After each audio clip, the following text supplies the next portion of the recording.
It is a slickly edited piece of propaganda, but the chilling message the Houthis are sending to the world is that they'll continue to disrupt shipping in the Red Sea. In this video, which they've just released, the militant group can be seen storming the Greek-flagged vessel, the Union. The camera shows the damage to the bridge. This act of destruction, they claim, is another act of solidarity with the Palestinians and Hamas in Gaza. It is the third ship operated by the Athens-based group Delta Tankers to be targeted this month. The Houthis claim it had violated their ban on entry to the ports of what they call occupied Palestine. Later in the video, masked gunmen can be seen rigging the vessel with explosives. They then detonate the bombs.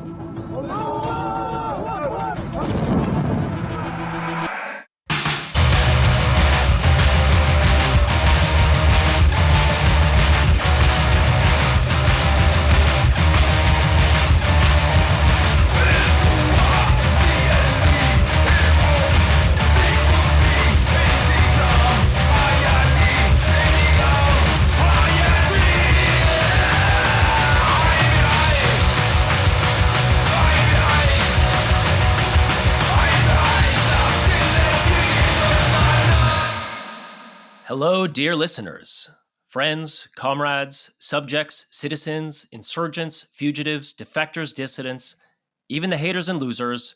Welcome to Turbulence. My name is Dylan Saba, and I am here with my co-host, the Mad Mullah himself, Seamus Malikafzeli, and our producer, Antifa super soldier, M. Siniza. We're recording from New York City, the center of a world empire that is dying, but so far from dead. Give me a minute. All right. Do you know who the Mad Mullah is? I assume it's Khomeini. No. Oh, it's actually this like anti-colonial resistance leader in Somalia that was assassinated by the British. Ugh, the He's rudeness of it. Jesus. No, he's cool. He's cool. I don't know. I don't feel it's right to call someone a Mad Mullah. Anyway. I mean, that was the British moniker for him, which was rude. It was rude. Brits. Anyway. Since October 2023, the Republic of Yemen, led by Ansar Allah, otherwise known as the Houthi movement, has become one of the most stalwart allies of the Palestinians in Gaza, continuously sending drones and missiles against Israeli cities and military bases. They blockaded the Red Sea to Israel-bound ships and went to war with not only Israel, but the American Navy in order to uphold its strikes and its blockade. Its support has not wavered, and has affirmed after every ceasefire that it is willing to get back in the ring and fight again should Gaza come under attack for another round. This, despite hundreds being killed by Israeli and American strikes on Yemen as a result of its intervention. What you're describing is an incredibly impressive ideological commitment to the people of Gaza and anti-imperialism more broadly. But how is it that Yemen, one of the poorest countries in the region by GDP, has been able to do so much in solidarity with Palestine? Ansar Allah's beginnings dovetail with the ending of pro-Palestine solidarity at a state level in the Arab world. The Palestinian cause, of course, enjoyed support from Iran throughout the 1990s, as well as from Saddam Hussein's Iraq. But the support the cause received from Saudi Arabia, Egypt, even Abu Dhabi to some extent, if you can believe that, had fizzled considerably from its height in the 1960s and 70s. It was no longer politically expedient to back Palestine, not even in rhetoric. Elsewhere, in northern Yemen, opposition to American intervention in the region, which had been spreading throughout Saudi Arabia in particular throughout the 90s, was building.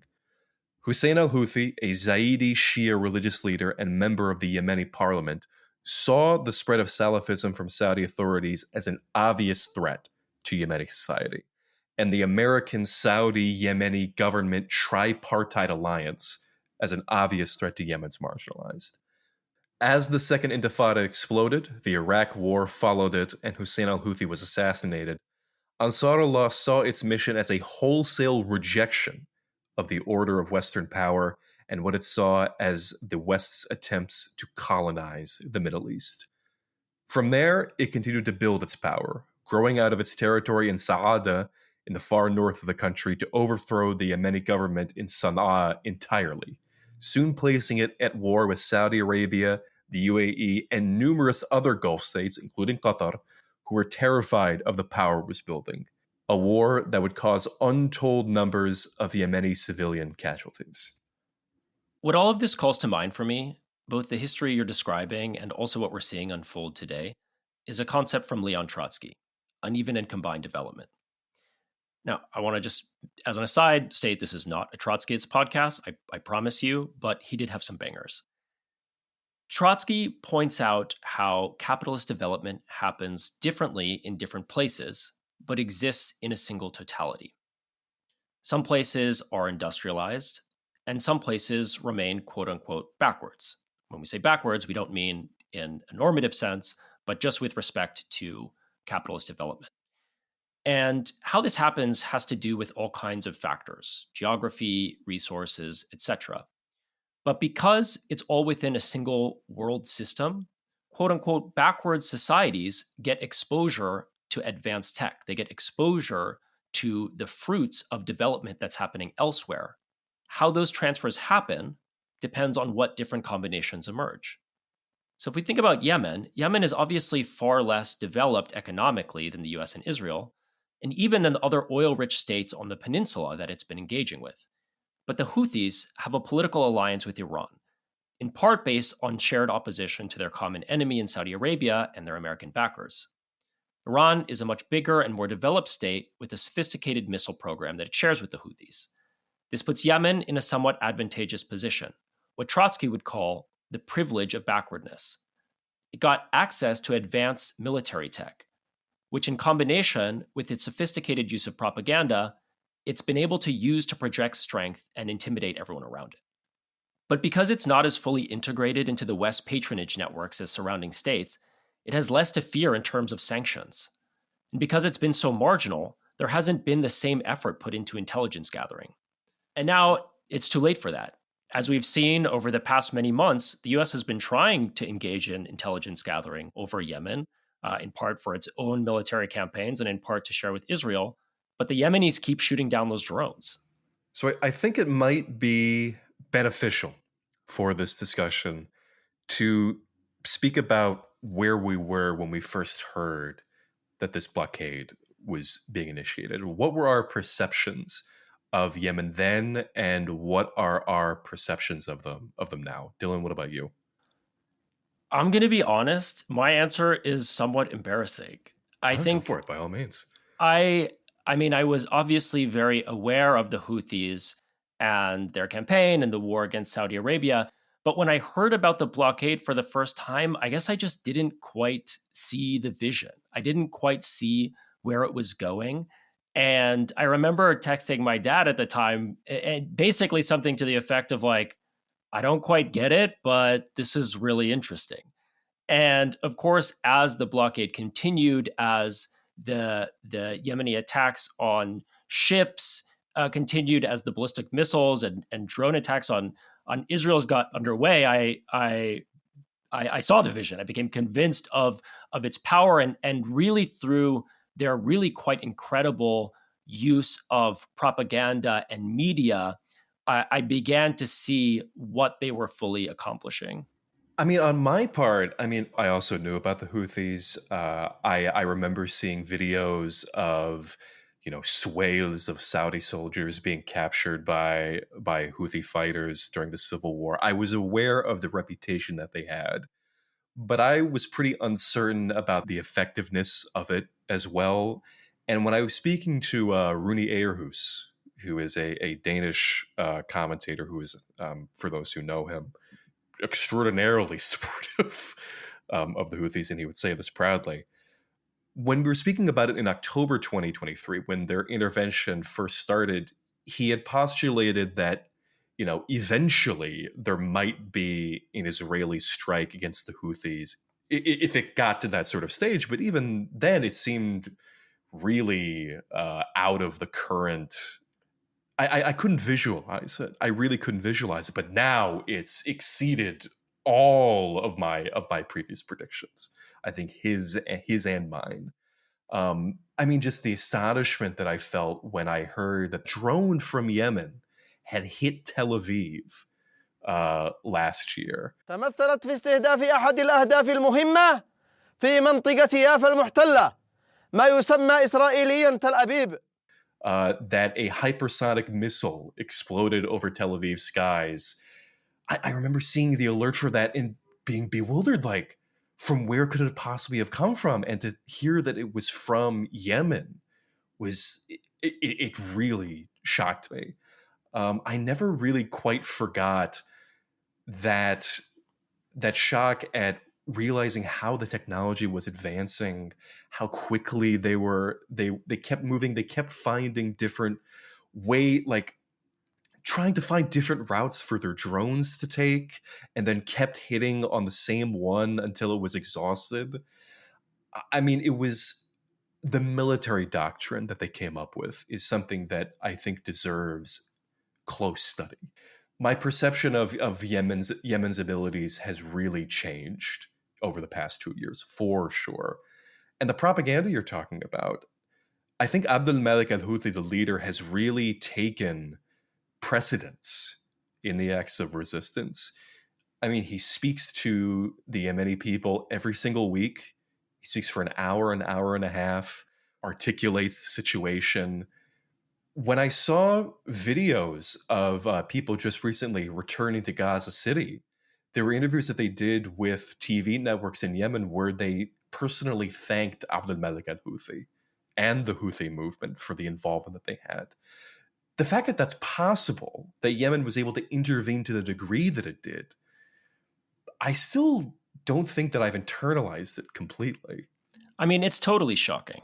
I think that was part of my surprise and why I couldn't see where this was going, because I just didn't have it in my mind that they would have the capacity to be intervening across that kind of distance. I mean, when we talk about Israel's response to Yemen, one of the main limiting factors, right, is the sheer number of miles that the Air Force has to fly to go and bomb Yemen. So the fact that we're talking about, this small, less developed country being able to engage with a nuclear superpower-backed state on this level and actually extract two nuclear-powered states. Two, yes, like two nuclear-powered states. At the same states. time, it's crazy to me. It is totally shocking. I was not familiar with their game, and they have essentially, rewritten rules of these kinds of conflicts, these kinds of regional conflicts, and I think that in particular their counter logistical strategies. Right, it's not just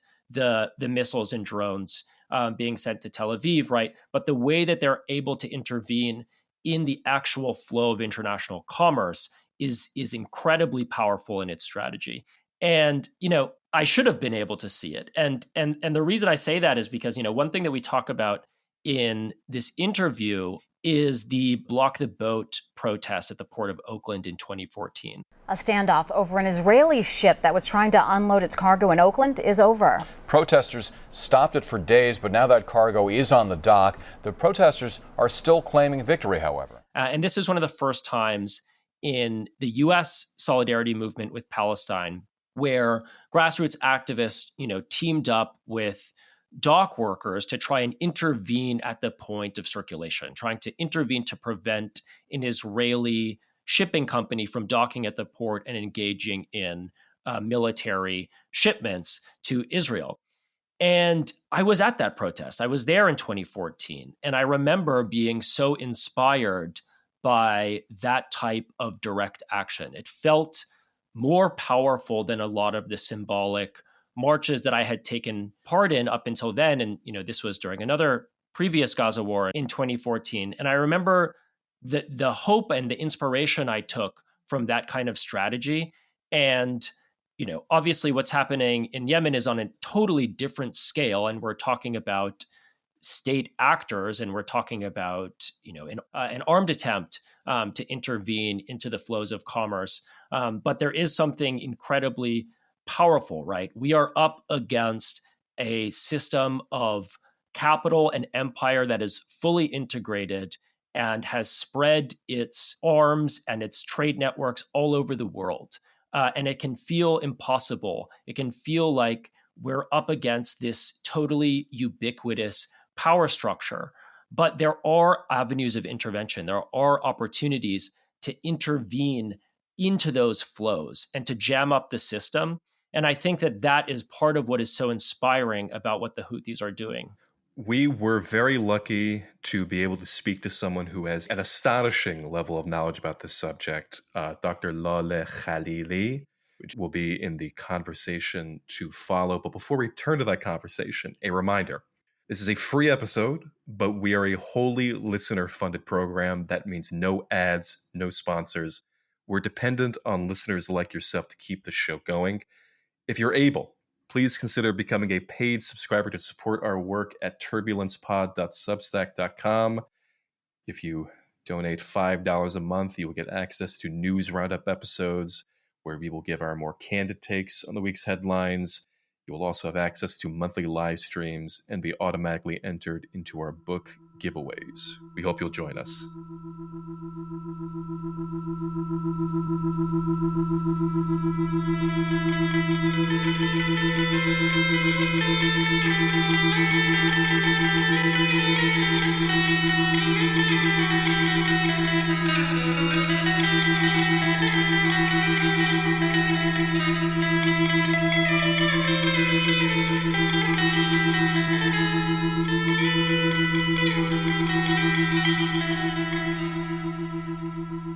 We are speaking with Dr. Laleh Khalili. She is a professor of Gulf Studies at the University of Exeter.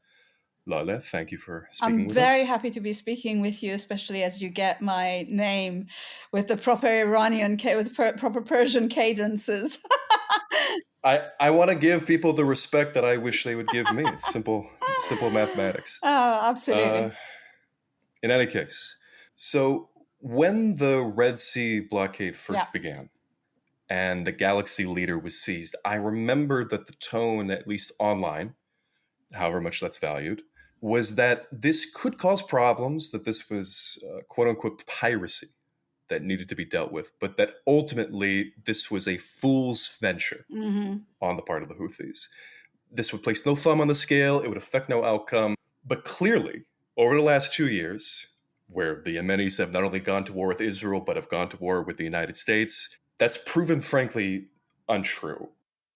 Why is it that you think that the importance of sea trade is such a blind spot to people? Why can't they see how critical it is up until that status quo gets up? Okay, that's a really brilliant question. And I'm going to kick into my lecturing / pontificating mode. And I'm going to break down the response to that question into 3 sections. The first of which is going to be actually about the very word piracy. I think it's really important to remember that whenever the word piracy has been used in any kind of literature that comes out of the, let's say, North Atlantic, generally what it indicates is that there is a series of maritime processes taking place that somehow the imperial powers of the time just don't like, right? And it's used often as an excuse for military and naval intervention overseas, and perhaps the extraction of further imperial concessions in all sorts of shapes. I mean, some of the very important kind of interventions against piracy took place, for example, by the US along the quote-unquote Barbary coast in the Mediterranean. It was actually a form of geopolitical competition with the European powers of the time that had designs on the Mediterranean, the French and the British. And so it wasn't really about defending trade or whatever, from the pirates of the Barbary, but really it was about establishing the role of the United States at the end of the 19th century as an equivalent power to the European ones. When the British, for example, accused the various kinds of maritime tribal groups in along the Persian / Arabian Gulf and the Gulf of Oman of piracy, what they meant was that these maritime powers actually were trying to extract just basic customs fees from the boats that were going through them. And so that was called piracy by the British. And what was extracted from them were those treaties, the treaties of protection, which essentially gave the British a foothold on the Arabian Peninsula, on the shore of the Arabian Peninsula, looking actually towards Iran and Iraq. So it was, at the time, this was obviously towards the end of the 19th century, this was not about oil, because oil was not discovered till anywhere between 20 to 30 years later. 50 years later even. But what was really significant about it was that those coastal outposts that ended up becoming the Trucial coast were accused of piracy. And then through that, the British managed to establish imperial beachheads there. Somebody's in New York. Too many of us. No worries. So piracy has from the very outset been essentially an imperial construct. And for me, what's really fascinating is that when the initial instances of piracy in late 1990s and then the early 2000s were starting to happen in the Gulf of Aden, they were called piracy.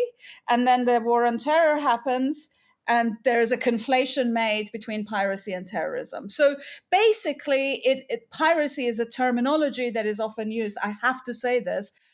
Every time that imperial powers don't like something and they put that terminology on it, just as they do with terrorism. I mean, it's completely meaningless, really. It's just my PhD supervisor used to say that terrorism is basically a tactic. Anybody can use it. The fact that it has become affiliated or associated with a particular group and they're defined functionally as terrorists, essentially what it does is intended to completely and totally obscure their political agenda. So same with piracy. It's a kind of a normative description of something the empires don't like, which falls outside of their sovereign jurisdiction, and so they call it something bad. So I think I have to start with that. And I should also say, it always confused me when Talk of the Galaxy Leader was classified as piracy. When they showed the video, there was no cargo on that ship.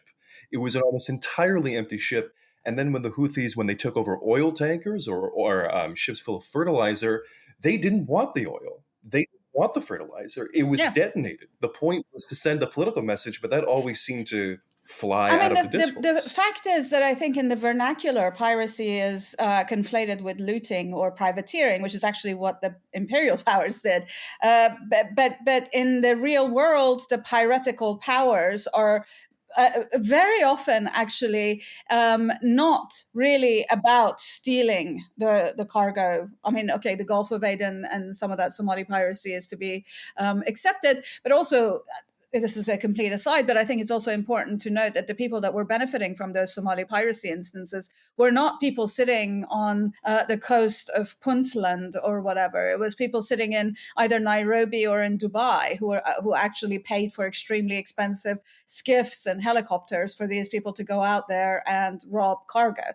So setting that all aside, so piracy is a terminology that of course they would have used because it neatly fits into that kind of an imperial map of the world in which the sovereign jurisdiction of the seas is given to the imperial powers, whoever they may be at the time. And then anybody outside of that is put under the sign of piracy, meaning bad guys, right? In that kind of a 12-year-old kind of language of American power. The second question that you raised was about the effectiveness of these activities. Okay, so that can also be broken up into two different elements, and this brings up my lecture to sort of its I'd say the last third of it, and then we can further discuss. The reason that the Houthis were particularly effective was because of two things. Number one, the volume of global trade. So anywhere between 85 to 90% of world trade travels by sea. That includes fuel, which is somewhere between 35 to 40% of all maritime trade is petroleum and petrochemicals. And then container trade is about another 20 to 30%. 30%, depending, sometimes up to 40%. And that is manufactured goods, often traveling primarily from the east, from Asia, either across the Pacific or through the Suez Canal or around the Cape of Good Hope to Europe. And then the rest, which is actually quite a lot in terms of volume, but not as much in terms of value, which also says something about the sort of the imperial or extractivist politics of global trade, is bulk goods. And bulk goods are things like iron ore, bauxite, coal. So stuff that are extracted, that are not value added, that are the basis of commodity imperialism, if you want. And that are taken on these often really quite dodgy looking, rusty ships. They don't have the same hold on the imaginary of all the people that work on maritime transport, but they're extremely important because obviously they provide the basis of the manufactured value-added goods that are manufactured in the factories of the world. Okay, so number one of the 2 points about why the Houthis were so effective, global trade travels by sea, and it's really, really important. Something like 12 to 15% of the global trade goes through the Suez Canal. And the Suez Canal, or at a time, if it's not under blockades, that much of it goes through the Suez Canal. And the reason that Suez Canal is so significant is because what goes through it is actually oil, very significantly. Whether it's shipped through the Persian/Arabian Gulf and brought around the Arabian Peninsula, or piped through pipelines to the port of Yanbu and the Red Sea and put on ships there and then sent through the Suez Canal. But it's also really important for the China-Europe route, going in either direction. And often, if you go through the Suez Canal, the route is only about, I'd say, a couple of months long, maybe even less if you're caning it. But going around the Cape of Good Hope adds anywhere from 10 days to 2 weeks. And so goods that need to be there for just-in-time production, goods that need to go from parts, for example, that need to go from China to Germany for just-in-time production, tend to go through the Suez Canal because of the tightness of scheduling and the lack of redundancy in those schedulings. So that's one of the reasons why this is important. But other reason is the Suez Canal is at the end of the Red Sea. The Red Sea is a very long and narrow sea, and on a clear day, if you're on a ship in the middle of the Red Sea, you can actually see both coasts. And particularly when you get to the Bab el-Mandab, which is the Gate of Tears, the sort of the strait that sits between the Arabian Peninsula and the Horn of Africa, the distance is actually only like 13 miles. So the naval control of that is actually really, really easy. So you can see the importance of it in these strategic terms, not even having to do with commerce. You can see the significance of it. If you're on a ship, when you're going through the Bab el-Mandab, the number of different naval vessels from different countries that are there to either escort the ships of their own countries or to just ensure that the route is looked over is astonishing. And so that actually is why the Houthi strategy to blockade commercial cargo going through the Red Sea was so incredibly significant and important. Thank you. I want to return just to the question of piracy and terrorism, because I think it's super interesting. When you first started describing the old imperial usage of the concept of piracy, my first thought was, oh, this is how terrorism is leveraged today as like a status crime, a thing you are just by virtue of being a certain thing as opposed to employing a certain tactic.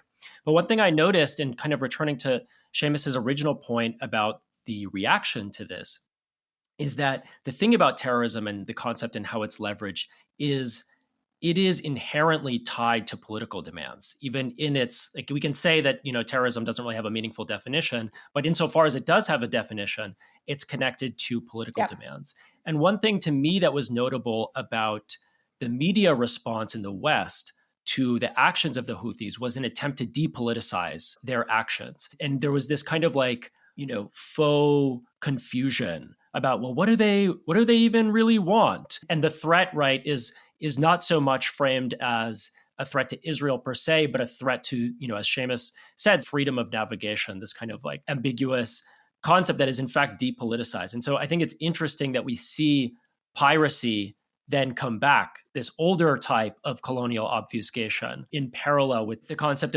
of terrorism in a way to like depoliticize Absolutely. the aims of the Houthis. I mean, freedom of navigation is also, an incredibly imperial concept. When Hugo Grotius, who was an employee of the Dutch East India Company, came up with the idea of freedom of the seas, freedom of navigation, mare libre.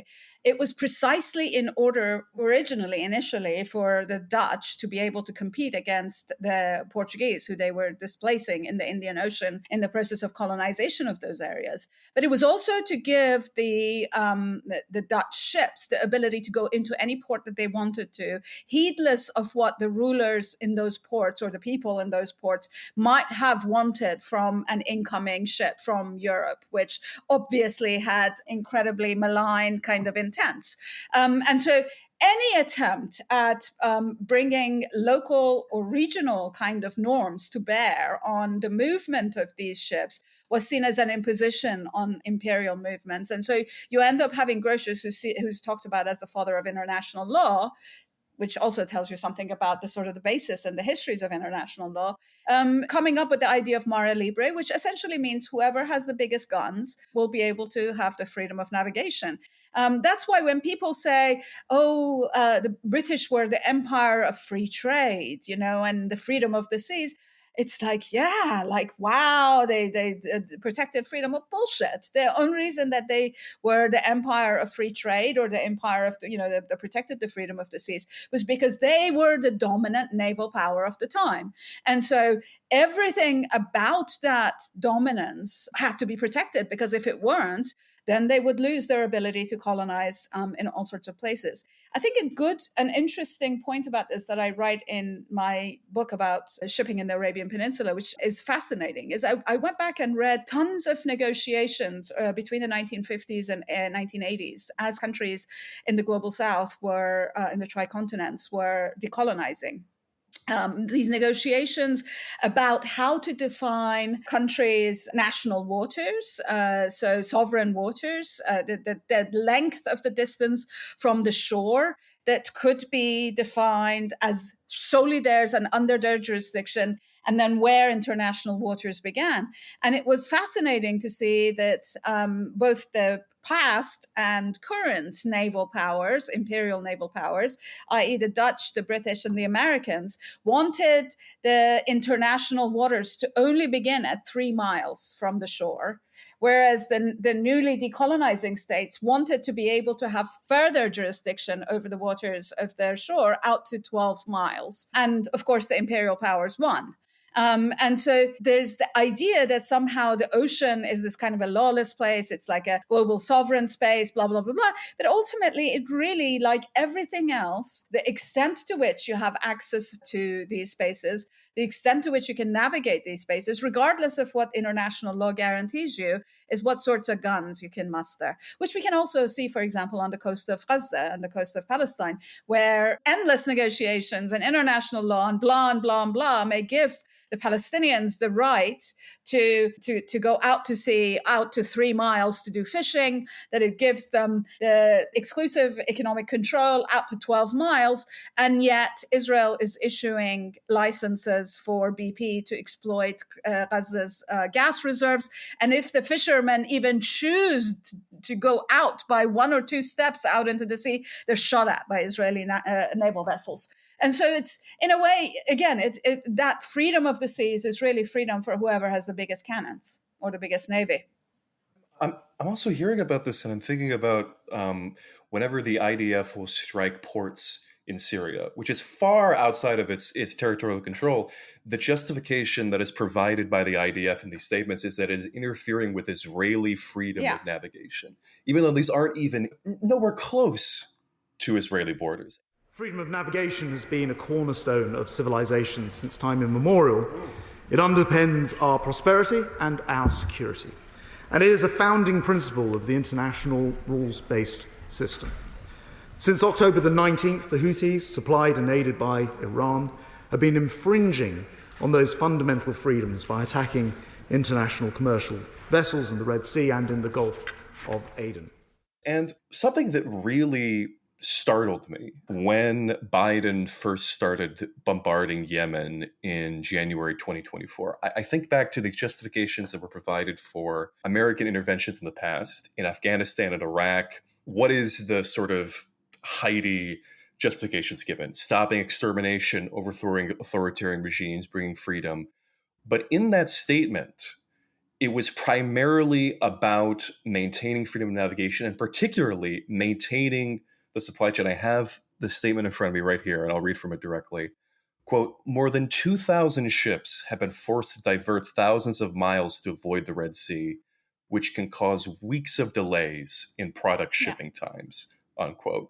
How did we get to this point where product shipping times become justification enough to the American people to start bombing and killing people in another product country? Shipping time not to the US either. I mean, it's like product shipping time really to Germany and France and the other manufacturing hubs in Europe. Well, I mean, there are several responses to that. One of the responses is that global commerce is fundamental, global trade is fundamental to the operations of capitalism, the idiocy of Trump and his cabinet notwithstanding. And so that kind of a ability to be to ensure the free movement of global commerce in such a way that capital accumulation is not impeded has been written into basically the imperial DNA since the beginning of the slave trade, the transatlantic slave trade, and so much of what we consider to be international laws or treaties or norms of behavior on the sea actually emerge out of that protection of those colonial routes to India, to the Indian Ocean, and protection of the slave trade across the Atlantic and colonization of what become the Americas. So in some senses, that protection of trade, the protection of capital accumulation is fundamentally a part of the US. The US has always used that. I mean, the only other excuse that you can consistently see being used alongside the protection of trade is the protection of our women from the depredations, or their women even, from the depredations of those savages. And so those two things, our women or their women, some man's woman, and trade are the two things that need to be protected at the point of a gun. But there's also in Israel's bombing of various kinds of ports, as it is actually also in the United Arab Emirates bombings of various kinds of ports in places which have nothing to do with their territorial or even maritime sovereignty, also has, I mean, it's kind of petty to say, but it has a basic commercial or market logic underneath it. If Israel bombs Tartus, or if it affects the destruction of the port of Beirut, then the port of Haifa, which is, along the same route and only a few miles further south, a few nautical miles further south, will actually end up winning, which means that the trade will be diverted. Trade that could have gone to Beirut to go to the Arab world would get diverted to Haifa, and then will be, put on trains to go to the border with Jordan, and then the containers will be taken off the trains and put on Jordanian trucks to be shipped throughout the Arab world. The same is true. I mean, part of the reason that the United Arab Emirates and Saudi Arabia were so insistent on destroying the ports of Hodeidah and Aden, and even the little mini ports elsewhere along both the coast of the Gulf of Aden and the Red Sea, was because it benefited Jeddah, it benefited Jabal Ali, and it benefited the other ports that were cropping up under the management of Dubai Ports World. So there is a basic petty commercial impetus also underneath that kind of bombing. So there's the larger logic of capitalist navigation, freedom of navigation, which is about the process of capital accumulation globally. But there's also, as I said, the petty commercial thing that I'm competing, that my port is competing with that port, and therefore I'm going to bomb that port to make sure that it's not operational. I mean, DP World has done that to the port of Aden, not even before the whole sort of intervention that the siege against Yemen began by the coalition, by the Saudi UAE coalition. In the late 1990s, DP World, Dubai Ports World, had a concession over the Port of Aden, which they mismanaged so badly that that there were massive protests by the people that worked on that port. And then it turned out later that part of the reason for the mismanagement was because when I was doing interviews all around the Indian Ocean basin, every port that was managed by the DP World, when I would interview people that were not part of the port management, but say in the unions of port workers that work there, they would tell me that, of course, DP World takes over these ports, runs them down so that the trade to them is diverted to Jebel Ali, to Dubai. And so it's unsurprising. I mean, it's petty commercial competition and subterfuge, but it is what they do, right? Oh my God. Yeah. Christ alive. I hear about all these different things about how evil Dubai state-run companies are, and that I keep hearing new details about it, and it drives me up the wall. I mean, there's the Dubai state-run companies that are, evil, and then they've got the force of the gun of little Sparta Abu Dhabi behind them, and the strategic, the complete and utter strategic amorality and ruthlessness of the Al Nahyan and Al Maktoum. I mean, it's perfect. They're the perfect partners for Israel. They are in every way the perfect partners for Israel. I was just reading something. Since I'm ranting, I'll go on ahead and keep ranting. I was just reading something that I was using for a lecture about 1960s political mobilization in the countries in the Gulf, and the sort of the workers that were organizing in Kuwait, where they had the possibility of organizing, and they were coming up with legislation for collective bargaining agreements. The American and British labor attaché intervened to stop any kind of unionization that would actually recruit from the migrant communities, even though the migrant communities were something like 90% of the workers and primarily Palestinian. And what was really fascinating was that this is, the British labor attaché was reporting this to the American labor attaché and was saying, oh yeah, and they're complaining that if we don't let them recruit migrants into their unions, that it will become labor apartheid. Right. So I think that labor apartheid, this is 1960s workers in Kuwait who are making this argument that they needed to bring in the migrant workers that were building these countries in the entirety of the Gulf, these newly rich oil countries. They were arguing that they had to bring in the workers. And so and if they didn't, they would be labor apartheid. So you have a system of labor apartheid predicated on not giving rights to migrant workers here. And you have a system of labor apartheid that happens in Israel on the basis of settler colonial genocidal violence. They are the perfect partners for one another. I mean, really, honestly, they are the perfect bedfellows. One of the things I loved from your book was a report that I think it came from some kind of colonial report on the foreign labor, and it was describing the Palestinians as being clever, lazy, and politically active. Which I took some pride in. But anyway. I mean, the laziness was often because there was very active slowdown policies. Because obviously they were protesting against like the major oil companies and the British-run port companies and things like that. So it was very. These guys were amazing. These Palestinian workers that worked, and that was part of the reason why. The whole entire labor system was rejigged towards bringing in workers from other places that don't necessarily speak Arabic. And so, and making it much more difficult for workers to actually organize together. So there was a very deliberate process of engineering the entire systems in these places as well, which is again not too dissimilar from the way that the population is being engineered in Palestine, right? In the way that Israel is engineering the populations, not only inside the borders of 48 through the differential allocations of social goods, roads, housing, education, blah, blah, blah, blah, blah, but also the way that population engineering happens, for example, by stripping Jerusalem residents of their Jerusalem ID, or by the kinds of genocidal violence that we're seeing in Gaza to push people out or to bury them underneath rubble, or the way that you're seeing people being pushed into smaller and smaller Bantustans. It's completely the same set of methods.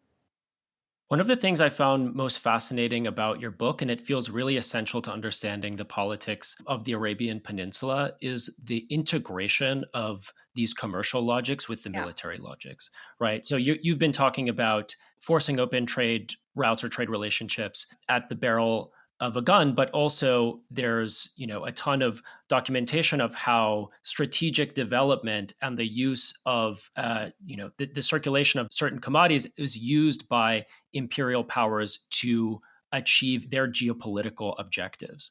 And so I was hoping you could talk a little bit about what that looked like during the Cold War in the region, and then also maybe a bit about what it's looked like in the so-called global war on terror. Global commerce has never been really separate from that kind of a military control, because I think in some ways, in order to guarantee some kind of a market domination, powers of the world have often used forms of military coercion. I mean, part of the reason why Rosa Luxemburg is so incredibly still relevant is because she insists on the significance of this kind of military intervention in imperial kinds of ventures. And one of the things that she does in her accumulation of capital, which people just don't take note of as much as they should, and I think it's amazing, is that she specifically looks at the use of railroads, i.e. transport infrastructures, and the Suez Canal in Egypt and in Argentina as modalities, as things that absolutely required military quote unquote protection, but also were used then in order to instantiate, in order to bring in and institutionalize that kind of a military control. So it becomes a kind of a self-fulfilling logic, right? We need to protect our infrastructures, and so we bring in some kind of a military or naval support for them, but then that becomes the basis of establishing military or naval support, which then requires, it's a circular kind of logic. And this definitely happened with the port of Aden in 1839, where a handful of years after the East India Company ships switched from sail to coal, to steamships, they needed essentially outposts all along the route from Britain to India, where there could be coaling stations where they could replenish their ships' coal supplies in order for the steam to work. And what was fascinating is that so many of the little islands that were part of this kind of coaling station necklace, if you will, or sort of this chain of islands, still either remain part of the overseas imperial holdings of Britain, St. Helena, or they become, or they were colonized shortly thereafter. And Aden in particular was incredibly important because it was exactly halfway between India and Europe. And at the time, people would go through the Red Sea. They would put their cargoes down in Suez. The cargoes would be taken overland to Alexandria and then would be put on ships until 30 years later when the Suez Canal was built.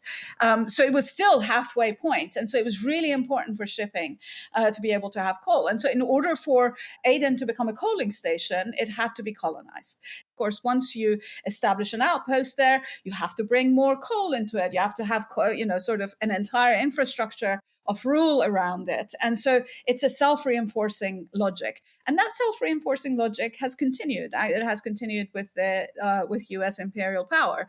And the U.S. imperial power operates through some incredibly nefarious ways. One of the things that I often, again, talk about, and I think it has disappeared off the internet with the, periodic cleansings that are enacted by the Trump administration. I think actually it disappeared in Trump 1 administration, was a series of documents that the Pentagon had put online about the overseas strategic assets of the United States. And what strategic assets meant in that context were assets that could be mobilized in times of war. And it was fascinating. It was an 800-page document if you PDF'd it, which I have a copy of it somewhere. It's an older document. But what was fascinating was that every single port that you could imagine, every single significant port that had a deep harbor, for example, was considered to be part of the U.S. strategic assets because it could be mobilized in times of war.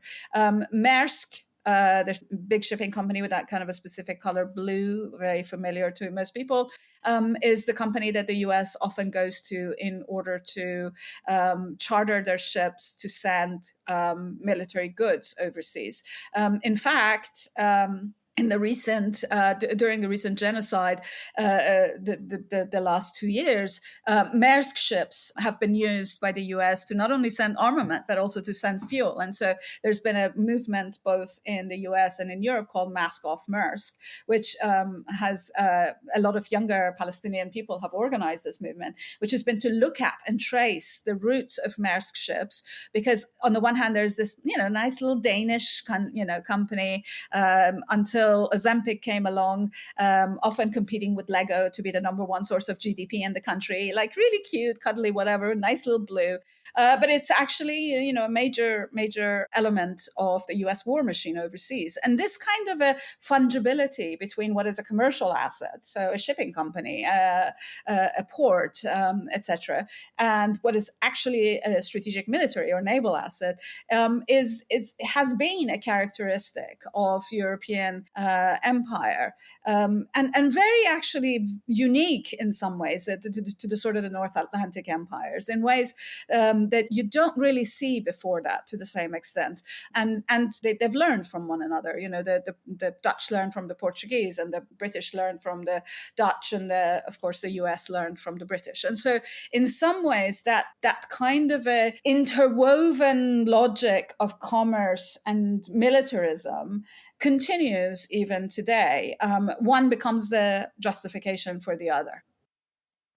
It sounds like from the story you're telling, when you're talking about the history of Yemen as this midway point and the colonial role it played in terms of being a refueling station. Can you talk a bit about the different forms of resistance that has emerged in Yemen?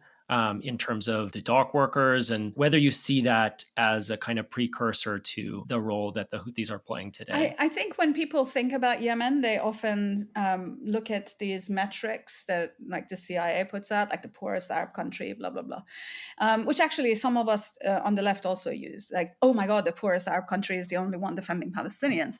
But I think it's also historically, and actually as recently as a few weeks ago, it's really important to highlight the fact that Yemen has always been an incredibly cosmopolitan and very radical space of mobilization on the Arabian Peninsula, one of the most important ones there. It had one of the highest union densities of any of the Arab countries, save southern Iraq and possibly Egypt in particular moments. And that union density, absolutely amazing stuff, like incredibly transnational in its composition, which is something that you don't necessarily see in a lot of the Arab world. A lot of the union, or a lot of that, I should say, even before formal unions were recognized, a lot of the labor organization and activism that happened in Yemen, like in there was this massive strike in 1947 in Yemen, and then again in 1948.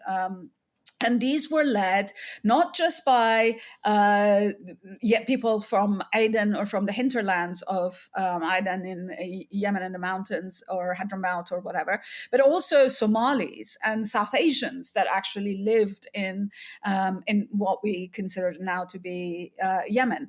And it was this incredible, its location, not only as a strategic outpost, as this halfway point, but also as an incredibly important route of travel for ordinary folks that made it so incredibly radical.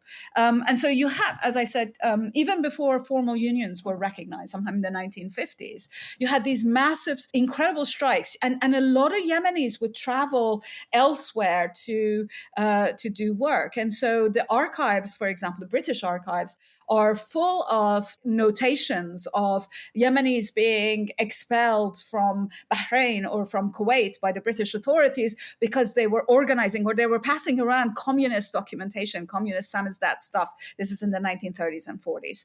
Yemenis were incredibly active and very, very mobile. There is a memoir that this seafarer guy, Alan Villiers, writes about traveling to, I love this story. So he was on a ship that was going from Kuwait. It picked up some people in Yemen, and then it was going to go to the coast of Africa. And there was a guy who gets on the ship who speaks a language that Villiers doesn't understand, and he's trying to communicate with Villiers, but it's not Arabic. So finally, after a little bit of discussion and the Kuwaitis translating for him, it becomes clear that the Yemeni guy is speaking Polish. Why Polish? Because he had been a Laskar, he'd been a seafarer, he'd jumped ship in the United States, ended up in Detroit, worked for a automobile company where all of the people that were in this Ford factory were Polish. So the only European language he knew was Polish. And he collected money, he came home speaking perfect Polish, and now he was going to collect a debt somebody owed to him in Congo. That's why he was going to East Africa. I mean, it's a tiny little microcosm of these global connections that were not necessarily defined, although of course the fact that he did end up being on a ship and jump ship in the US has to do with imperial routes of travel. But these connections really weren't only about empire. And so Yemen was really important in that regards. It was also a place that provided solidarity to and received solidarity from, for example, the anti-colonial forces in India. It was a place through which a lot of liberatory literatures were smuggled by seafarers to and from India before the British were forced out of the country. And so there was this incredibly long history of communist mobilization. There was this incredibly long and, if you will, diverse tactics and repertoires of labor organization that often overspilled the union kind of collective bargaining form. There was a very long-standing anti-colonial struggle in the South, and anti-Imamite struggle in the North, which aligned itself with the Arab nationalist cause. And so all of this incredibly rich history, unbelievably fascinating and unbelievably multi-layered and unbelievably global in its implications, of course, predates the solidarity of the Yemeni people with Palestinians. It comes as no surprise to me that a country with this incredible radical history does this kind of mobilization. I mean, it is really something to behold. It's the country is incredible. I'm thinking about, these stories about the Yemeni dock workers. I'm thinking now about Mohammed al-Bukhaiti, the Houthi movement's political bureau spokesman, and how he started out, he went to get educated in the Netherlands. He became active in the Socialist Party in the Netherlands and also organized with dock workers in the Netherlands before coming back to Yemen. And now he becomes this extraordinarily important figure within the current Yemeni space. You're speaking about the political mobilization for all these radical causes in Yemen. I think what people may not know is that this kind of blockade they've been attempted against Israel before. I mean, there was the closing of the Straits of Tiran in the 60s by Nasser in Egypt. South Yemen, the only communist state in the Middle East, it attempted a blockade of its own in 1973. There was, of course, the oil embargo by King Faisal in 73 as well. Oil-producing countries of the Arab world decided to use their oil as a political weapon. They will reduce oil production by 5% a month until the Israelis withdraw from occupied territories. If the Arab countries keep that pledge, it would reduce their production by almost 50%. Which is, by the way, completely bullshit. There was never an oil. An oil embargo. So I think that's one of the things that we need to lay to rest, is that there was never an oil embargo. They like to pretend like there was, because they like to pretend like they supported Palestinians. But there was actually, even in the December of 1973, the New York Times, of all people, went and interviewed people in the port of Rotterdam, which was actually one of the biggest sort of receiving receiving point of oil from the Middle East, because it still continues to be the world's largest oil port because it has the highest number of refineries sitting in the port of Rotterdam. Did you know that? I mean, isn't that kind of random? Yeah. There's more oil goes through in and out of Rotterdam than in any other port in the world, including ports in China, the Gulf of Mexico, or the Gulf, Arabian, Persian Gulf. So it's amazing. Anyway, so this reporter goes there in December, and he's like, they were saying no numbers have changed. And then if you actually go back and read some of the trade journals of the time, you'll find that the numbers also had not. They would put their oil on different flagships and they would send them off. But the amount of oil that left the ports of Kuwait or certainly Saudi Arabia had not changed. The reason that this story has taken hold is twofold. The struggle to nationalize, the struggle for resource sovereignty, which really truly begins to kick in 1971, so 2 years before 1973, really comes to fruition in 1973, and it has more to do with OPEC organizing rather than with an embargo on Israel, right? So I think that's hugely important to know. And a lot of the radicals that are organizing this are from countries like Iraq or Libya at the time. Because in fact, the oil moderates, there's a really great book by Christopher Dietrich called Oil Revolution, which I would recommend reading, about the inner dynamics of that struggle to nationalize oil. And the oil moderates really didn't want to go for that kind of a radical organizing that the Iraqis and the Libyans in particular and Venezuelans wanted to do. So there's a long history for these kinds of enmities against these countries, right, that goes back to that moment. And that change in the price of oil was because of those struggles for resource sovereignty rather than because of the oil embargo. But in the US press, at the same moment, there was an incredible increase in the price of gasoline. And remember that refining capacities in these countries on the Arabian Peninsula was minuscule. So in fact, if the price of gasoline was going up, it had nothing to do with these guys. It had to do with the fact that an Exxon or Esso or Chevron or whoever the oil companies were in the US were actually pumping up, taking advantage of this moment, and were trying to blame this on, oh my God, poor little Israel and poor little us are being boycotted by these nasty Arabs. It actually, in fact, had nothing to do with that. In fact, during this kind of incredible moment where the US actually had a Congress that gave a shit and actually operated and had their church committee reports and things like that, there are all these hearings that are being put on by, what would today can be considered far left wing in the US, but back then they were like center left Democrats, shows actually that in fact there was price fixing going on by these gasoline producing oil companies in the US, and the amount of money these oil companies were spending to shift the blame onto the Arab countries, you can see it in the Exxon archives, for example. So yes, there were huge numbers of blockades, but the oil embargo never happened. I can't believe that I fell for those photos I saw in school of the people on horses. I mean, I'm sure they're walking around gas stations. I'm sure that they were. They were walking on horses by gas stations, but that's because Exxon was withholding gasoline from its refineries to the retail outlets. That is fascinating. That this is actually a story of greedflation. That the oil shock was. It's whatever it's called, crisis capitalism. To take advantage of a crisis, never let a crisis go to waste. I mean, in asking about the blockades, I was fascinated learning in your latest book, Extractive Capitalism, about how Iran under Pahlavi had essentially ensured Israel's constant supply chain of oil. Can you talk more about that? Okay, so the Shah of Iran, as you definitely know, Seamus, and Dylan, but I'm sure that some of your listeners may want to know.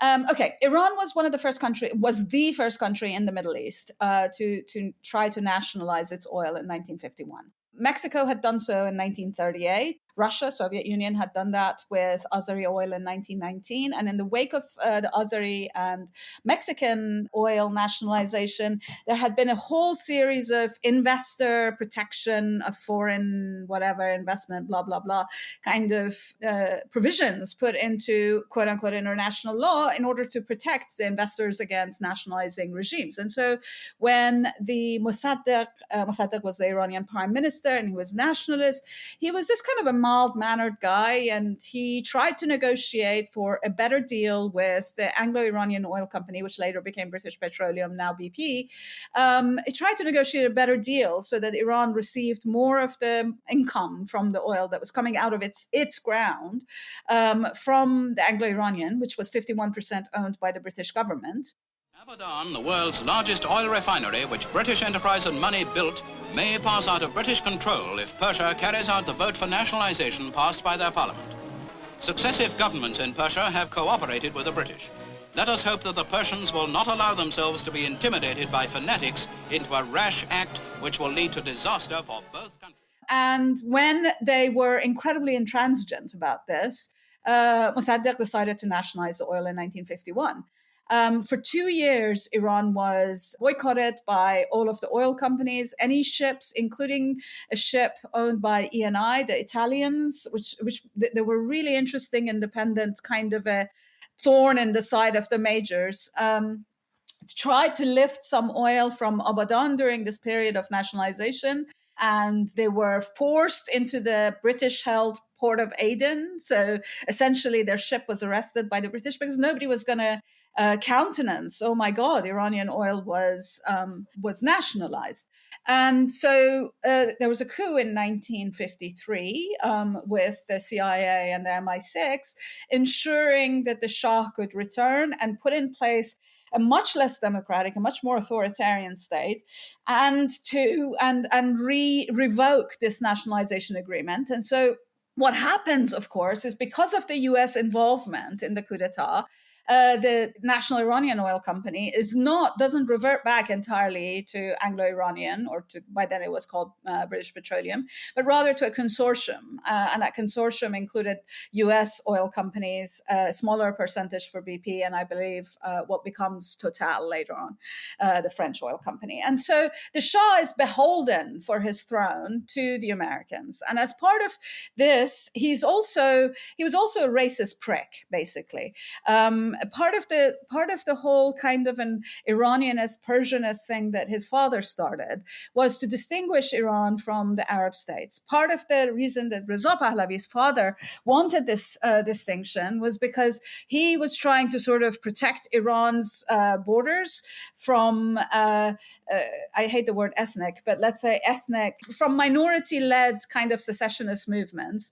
And the British were particularly in operation and supporting various secessionist movements in Iran's oil-bearing south. And so I think the anti-Arab thing was written into the Iranian, into the Pahlavi kind of modus operandi in a kind of a chauvinistic nationalist, but also an anti-colonial sense.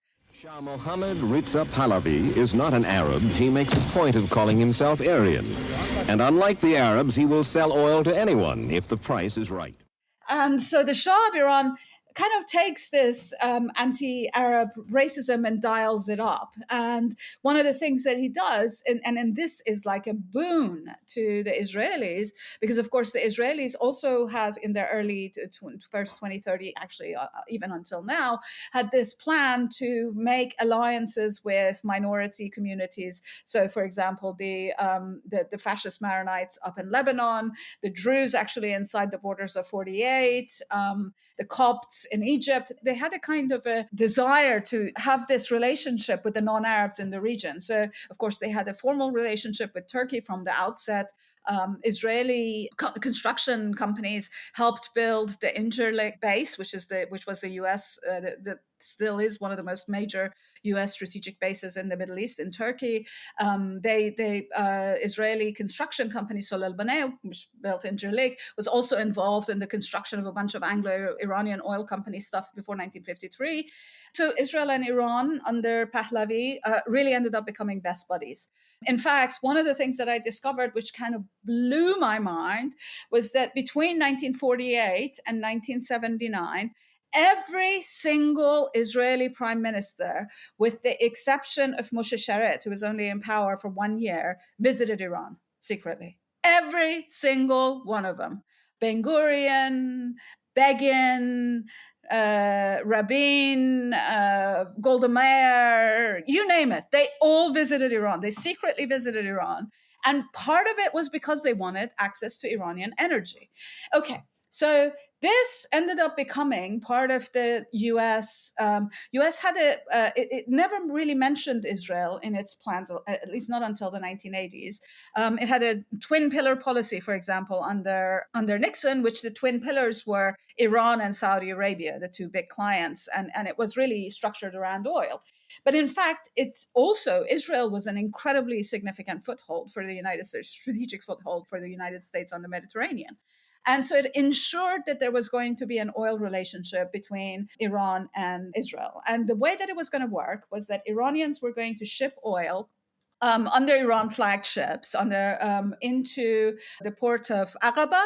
And then a pipeline was built, financed by the Pahlavis, and they were never paid back for it. In fact, the Court of Arbitration in Switzerland in 2015 ruled that Israel owes Iran $1 billion for that pipeline, and Israel was like, fuck you, I'm not paying it. But anyway, so Iran built a pipeline, was called a Red Med pipeline from the Red Sea to the Mediterranean.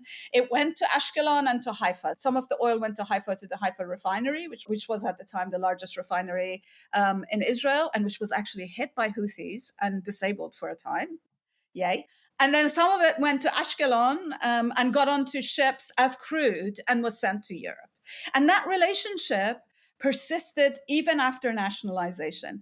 Even after nationalization, what ended up happening was this thing called commodities trade, which was that instead of the national oil companies or the big majors actually shipping the oil, these commodities traders emerged, independents that would charter their own ships and would essentially dictate what the spot market was going to look like. Where was the oil the cheapest and where was it most expensive? They would immediately send the ship to the place where oil was cheapest, and then they would send it to a place where it was most expensive, a kind of a market-driven sale, except for the fact that commodities trade was never entirely market-driven, because one of the first important commodities traders was somebody whose name you may recognize, Mark Rich.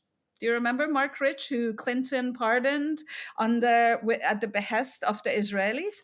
Mark Rich had a commodities trade business, a very, very successful one, who shipped oil from Iran to Israel. And it did so actually until 1981, even for a couple of years after the revolution. And so the reason that he had a sort of a charge against him, which Clinton had to pardon, or he was indicted, which Clinton had to pardon, was because a young Southern District district attorney called Rudolph Giuliani brought a case for him for trading with the enemy, the Iranians. But of course, he didn't know that if Rich was trading with the enemy, i.e. with the Iranians, the oil was going to Israel. Anyway, so the indictment stood. Mark Rich lived in Switzerland, was never extradited, and then finally Clinton, on his last day in office, pardoned him. But that meant that and then when Mark Rich died, like every single head of Mossad was a little bit like Robert Maxwell, was at his funeral, and he was called a Sayan, a friend of the Israel, blah, blah, blah, blah. So I know, it's a great history, isn't it? And so this everything is so stupid. So the Red Med pipeline is still in operation. And in fact, part of the reason that the Houthis interrupted it is because there are before the port of Eilat went belly up and declared bankruptcy, there were two commodities that went into that port. Number one was oil. It came from UAE now, from Abu Dhabi. And number two was cars. And the major car companies, in fact, Galaxy Leader was a RoRo, was a roll-on, roll-off automobile carrier. The reason that it had become such a significant sort of car company port was because obviously cars were being brought over from China, Japan, South Korea into that port, but also significantly, a lot of the guys that ran the car business in Israel were huge supporters of Likud. And so that's how you ended up getting, that's why it's so fucking strategically brilliant to blockade the Red Sea, because it is not only shows the incredible vulnerability of global trade to action by even quite a small actor. Not only does it show the incredible political price that can be extracted by a committed actor from a bloodthirsty behemoth like Israel, but it actually attacks billionaires that are in league with the Likud party, who are pals and cronies of Netanyahu. So at every level, this was the Houthi blockade has been a brilliant strategic move. There's this really excellent book that came out a couple of years ago. I think it's called The World for yes. Sale. And I'm not remembering the exact authors, but we'll put it in the show notes. It's Jack Farshi and Javier Bla, and it's such a good book. I would recommend reading it to anybody who wants to know how the world works, actually. Yeah, it's a fascinating modern history of the commodity traders and their role, their kind of behind the scenes role in all kinds of nefarious stuff. I mean, the role that they played in the fire sale of Russian assets, the role that they have played in tamping down any kind of a resource sovereignty in the global South, the role that they have played in supporting Israel. It's an amazing book. It's such a good book. Yeah. So I want to return to what you were just saying, which was the kind of strategic power of the blockade of the Red Sea to intervene in these kinds of trade and logistical networks. And a term that I pulled from your work is a counter-logistical strategy. And it strikes me that not only is that a powerful way of characterizing what the Houthis are doing, but also some of the other grassroots campaigns that you name, like the actions at the dock, the Mask-Off-Maersk campaign. Do you see this kind of strategy of resistance, a counter-logistical strategy, as an effective way of intervening in a globalized world system where these trade flows are so essential? Definitely. I didn't coin the term. The term was in use by ground activists that were organizing in Stop the Boat campaigns that went back to 2014. So a counter-logistical protest, it's a kind of protest that finds the weak spots of global supply chains and tries to put pressure on those weak spots. And in so doing, it sort of tries to disrupt them in the way that Houthis have, for example, done so. But it also tries to actually build other solidarity coalitions through them. And I think part of the reason that they are so incredibly significant or only going to become more important is because of the role that these transnational sort of connections play, and the transnational competitions, and also the sort of, the global North working classes and the global South working classes not necessarily always working in tandem with one another. These counter-logistical protests are really wonderful vehicles for sometimes bread and butter issues, but a lot of the times for political kinds of activism. As I said, one of the very important instances of counter-logistical process was the 2014 Stop the Boat campaigns in California, where pro-Palestine and Black Lives Matter activists discovered that there were Zim ships. Zim is a Israeli state-owned shipping company, which was, by the way, also, because everything is connected, used to work for Mossad.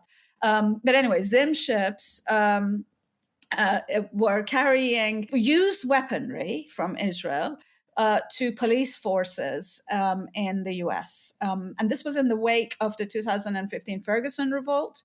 And so the Stop the Boat activists, who comprised both pro-Palestine activists and Black Lives Matter activists, actually start organizing with the radical dock worker unions of the West Coast. The East Coast dock workers are really super conservative. The West Coast dock workers are actually incredibly progressive. And so that ended up becoming this kind of a moment where people were thinking through what strategies might work in trying to build solidarities across national boundaries, particularly when in a lot of instances, the unions in the global north tend to prefer kind of their own bread and butter issues over international solidarities with groups that might impinge on their ability to have these cushy, nice jobs and benefits.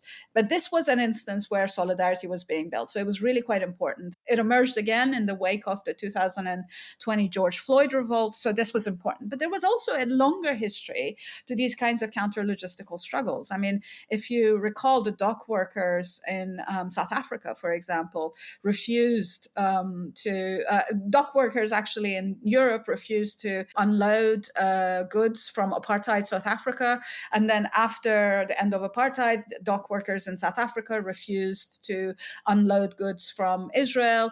And now what we're seeing actually is radical dock workers in some of the ports in Italy and elsewhere, Spain and elsewhere, Piraeus, in the sort of southern Mediterranean, are now organizing around trying to resist shipment of any kind of goods, but primarily arms, to Israel. Bloccare immediatamente ogni tipo di rapporto commerciale con Israele. Da subito. What is really interesting about these new forms of organization is that they're often connected to, they're not solely union kinds of activism. So the kind of rank and file versus leadership, much more conservative leadership, things come into it. But because the impetus for these counter-logistical organizations often come out of community or parties, so communist parties tend to be kind of involved with this, but so do Palestinian community activism, radical kind of anti-colonial activism comes out of this. Because of that, they provide a really fabulous kind of basis for organizing across, the globe, and across those kind of barriers that often stop the workers in the European countries working alongside their comrades from the global south. So these counter-logistical moves are incredibly important, and as global trade becomes a kind of a significant thing, they will continue to be so. I think what distinguishes the Houthi Yemeni intervention is that it's not so much about specifically what happens on the docks, but rather what happens on the trade routes. And so what they're doing in this instance is they're using their geographic advantage to their benefit. The fact that they're sitting here on astride Bab al-Mandab actually makes them incredibly powerful in that sense. And I think that's one of the things that I think could be really mobilized in an effective way at the state level. And then at the popular level, I think the kind of organization that sees unions working with community groups, working with radical parties in order to throw a wrench into the smooth flow of death-dealing commerce is probably the way to go. You write in your latest book about these different attempts throughout history to bypass the Bab al-Mandab through pipelines, these supply routes. And after the blockade started, there were reports about how Israel and the UAE had formed this new trade route where goods would be taken overland from Haifa to Dubai and vice versa. Do you think it's possible that these attempts to make the Red Sea and the Bab al-Mandab irrelevant will work? I mean, is it possible, or is it just trying to put Band-Aids on a very difficult situation for all these things? I think it's a Band-Aid for several kind of structural reasons. The number one structural reason is that the sheer volume of goods that travels by a single ship cannot be, one of those big ships, carries 200,000 tons of goods. Some of them have up to 10,000 containers on them. Where are you going to bring 10,000 trucks to take everything from let's say Jabal Ali to Haifa. The second structural issue is actually the question of infrastructure. The UAE might have really good roads, but Saudi Arabia does not. Anybody who's ever driven in Saudi, I've never have. I desperately want to go, but I have never been. Saudi Arabia apparently does not have very good roads, and you can't get from Jabal Ali to Israel unless you drive through Saudi Arabia, and so that is also an issue. Earlier, I mentioned that there's, of course, this kind of attempt to take goods from Haifa, put them on trucks, send them through Jordan. But that's a much smaller volume of goods for distribution in a much smaller space. It's not the kind of, you can't have the global trade be rerouted through Saudi Arabian roads. It just can't happen. And I think that that's the structural issue that makes maritime travel so distinct from other instances. To just give you another sense of how significant maritime trade is, the Chinese have built amazingly fast railroads that go from their manufacturing zones on the Pacific all the way through Russia to Europe. And it takes, I think, 3 weeks to go from Guangzhou to Hamburg, I believe. And even with that, the cost of operating it and the volume of goods that can be sent on these fast trains, the cost is so prohibitive and the volume is so relatively small that the only kinds of goods that are being sent on these trains are extremely high value, small volume goods like chips, not potato chips, but computer chips, like computers, like mobile phones. So manufactured electronics, which tend to be smaller but high value. And so I can't imagine, if a major train where, there are trains that are about 1.5 miles long, are running from Guangzhou to Hamburg on a constant route, although of course I'm not sure that works entirely now that, with the Russia-Ukraine war and everything else that's happening, but nevertheless, this is a possibility. If that's not going to work, Saudi roads are not an alternative. I'm glad you brought up China, because much of what we've been talking about in this interview in terms of the flow of commodities has been about fossil fuels. So we talked a lot about oil and coal to a lesser degree, but we know that the world is shifting and the key resources of the future are likely to be those needed for the production of green tech. And I'm curious, given that, what you make of the recently announced export controls that China has announced about the rare earth minerals being extracted within China. I think it's really fascinating because, of course, the rare earth search for rare earth is part of what lies behind Trump's, adolescent lusting after Greenland, because Greenland is thought to have a huge amount of rare earths, and taking credit for the imperial railway that Biden had built between Congo and the southern coast of South Atlantic for transport to the U.S. Congo and Central Africa tend to have a huge amount of the kind of rare earth minerals which are necessary for the construction of, for example, computer chips and mobile phones. Nickel, Russia is the number one producer of nickel in the world. It has some of the highest concentration of it. But China has actually some of the other minerals. It's the largest producer of some of these other minerals. And I think that their kind of subtle or not so subtle playing of this hand at a moment when the US is threatening to block the financial channels that it controls, because of course the US controls the global financial flows through the infrastructures that it has created and monitors. And of course, global trade is denominated in the dollar, etc. I think China playing this hand is actually a signal to the US.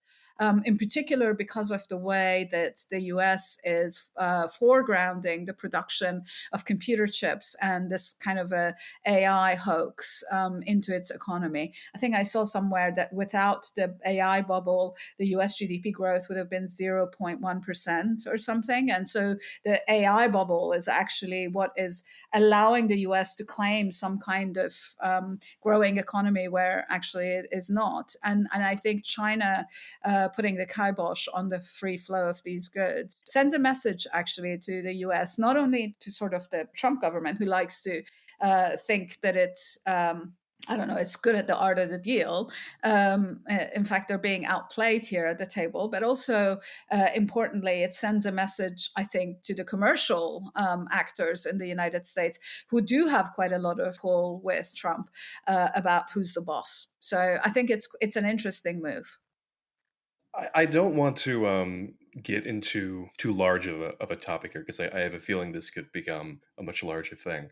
Considering how critical China is to global trade, how would a shooting war with China, something that inevitably involves its navy and America's, affect the economy? I mean, would it be as disastrous as I'm imagining, and I would assume a listener would be imagining? And I think it would be disastrous, not because of the human cost that it will extract in both among the people that are going to get caught in the crossfire, but also in the cost that it's going to extract in the United States and elsewhere in its NATO allies countries in terms of the repressive policies that are going to be ratcheted up even from where they are right now. And I think that in those senses, it's quite significant.